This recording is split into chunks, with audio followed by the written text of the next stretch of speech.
It just doesn't get at the big challenges we face in this state.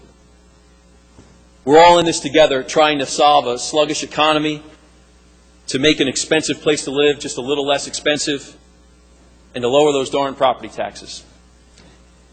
It's just too difficult to buy a home in this state, too difficult to start a business, too difficult to save for college or retirement. It's too difficult to start a family. This budget does nothing to address those problems.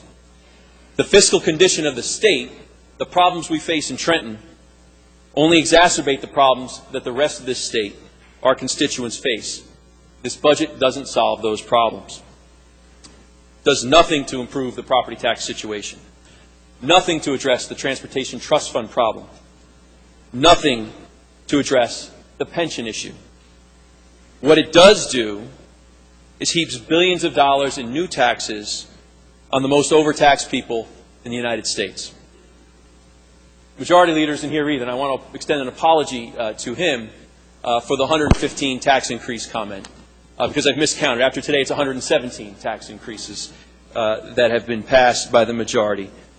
But he's absolutely right, the Majority Leader is absolutely right, that the state's failure to make its pension contributions is a discredit to everybody in this body, everybody in the executive branch, and frankly, everybody in the Supreme Court. We made a commitment 4 years ago, to make pension payments, and we haven't met that commitment. And that understandably creates a breach of trust and a suspicion in government on behalf of our constituents. Not to mention hurting the very taxpayers who are going to be funding those pensions one way or the other, today or tomorrow. The problem is tomorrow they'll be paying a lot more for it. The biggest problem, I think, with the majority's position on this budget is that they went the easy route and chose to raise taxes instead of really cutting spending. I mean, I listened to the Majority Leader say, this budget cuts spending, we're underfunding schools by $1 billion. Folks, we didn't spend the $1 billion last year. I guess only in Trenton can you not spend this year what you didn't spend last year and call it a spending cut. There are no spending cuts in this budget. And we'll come to the table and look for a solution with you. You know there's not going to be any tax increases signed into law, but let's do the math. The original budget the governor introduced was $33.8 billion. Of that, $1.3 billion was a pension payment. So the balance of the budget is about $32.5 billion. We're short on the pension payment $1.8 billion. Do the math. $1.8 billion out of $32.5 billion is about 5%. 5%. Are you telling me that we can't find savings of 5% in a $32.5 billion budget? You didn't try to get 5% savings. Not even 4. You don't even have 1% savings.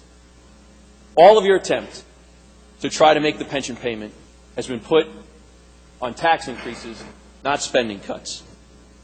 If you want to truly get something done, if you want to truly address the pension issue, and we should, let's talk about spending cuts.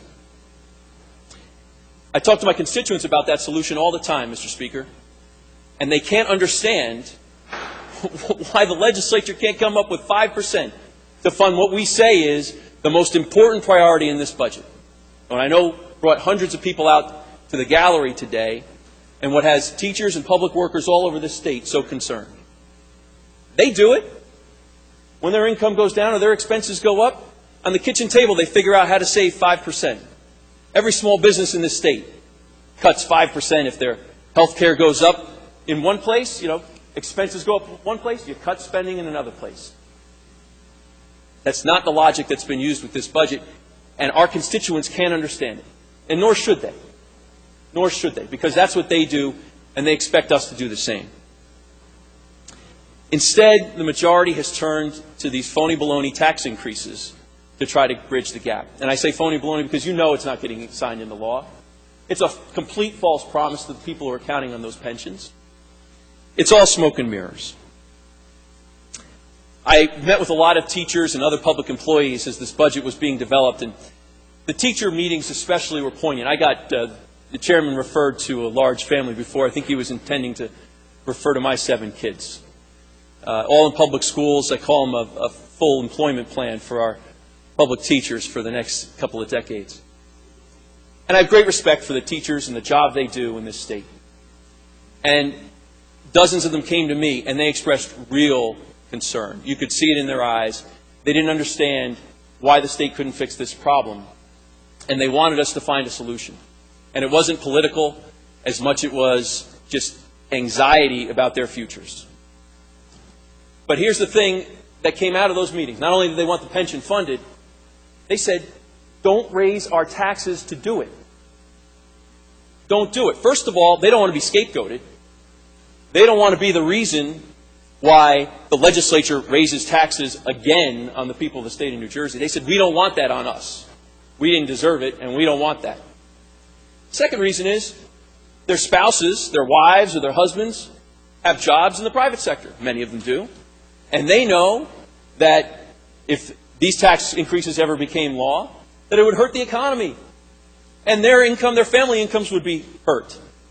Perhaps their spouse would lose a job. Perhaps their spouse would lose health care coverage. Perhaps their spouse would have a cut in their salary. They said, find a solution, but please don't raise taxes.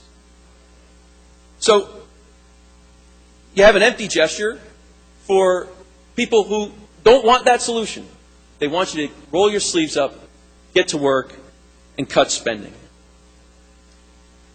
So it's a bad budget, but I think the biggest thing that frustrates me, Mr. Speaker, is the loss of time that we're seeing again and again. I'm not talking about the loss of time for us today. This is an important process. It's not a waste of time to come to Trenton and participate in a representative democracy. It's an honor and a privilege. I think we all share an appreciation for that. What I'm talking about is a loss of time and a waste of time for the 9 million people in this state who are looking for us to improve their condition. Not for us to solve all of their problems, but for us to solve our problems so they can get to the business of solving their problems. And so our obligation to them in that process is to act with a sense of urgency. Let's fix it. Don't keep kicking the barrel down the road. Don't wait till next year. And for goodness sake, don't wait out a lame duck governor. Because it's becoming more and more apparent that that is the strategy of the majority party. We're just going to wait it out a couple of years. We'll try to get a new governor in there, and then maybe we'll do something. The people of New Jersey don't have time for that. They deserve better than that. They deserve a frank discussion now about how we fix these problems.